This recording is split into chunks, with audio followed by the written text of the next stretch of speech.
भैया बा भाई बा खिलाड़ी बा कल कल कल कल के से काली मैया कल कल कल कल के से काली मैया काली मैया कदिया दूध बतासा काली मैया कदिया दूध बतासा कोई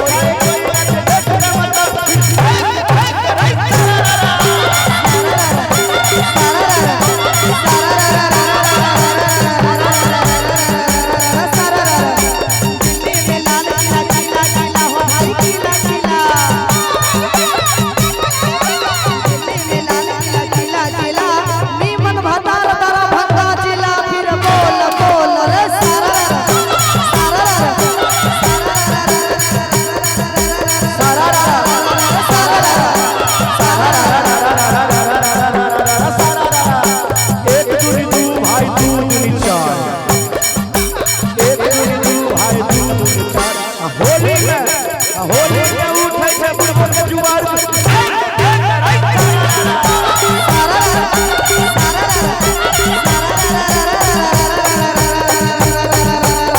होली में देवर के बदलल पला भाई बदलल पला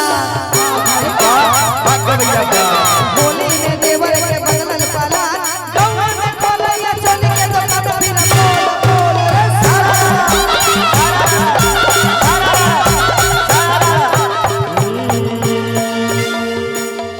हे खोपा बांध ले ना नदिया के मार देखा जाए खोपा बांध ले खोपा बांध ले ना नदिया के मार देखा जाए खोपा एक खोपा बांध ले खोपा बांध ले खोपा बांध ले खोपा बांध ले खोपा बांध ले खोपा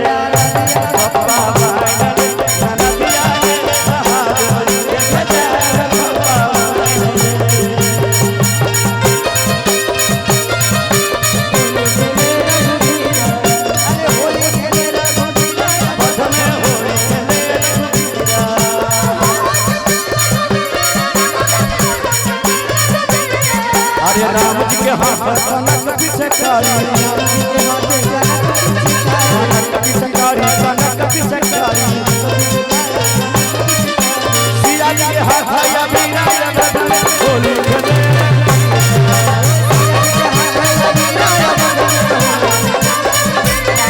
अरे होली खेले रघुबीरा हो होली खेले रघुबीरा या बदन होली खेले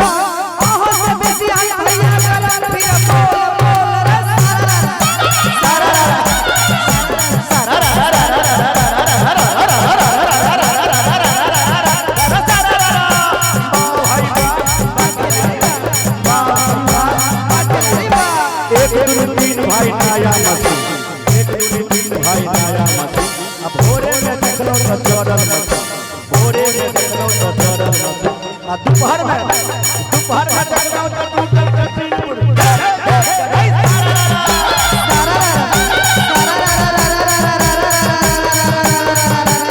होली महीना के सबसे हसीना हो सबसे हसीना भाई बाप होली महीना के सबसे हसीना याद करे बुढ़वा जवानी के दिन में बोल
थोड़ा सा उधर म्यूजिशियन लोगों को छोड़ दीजिए, बजाने में डिस्टर्ब हो रहा है।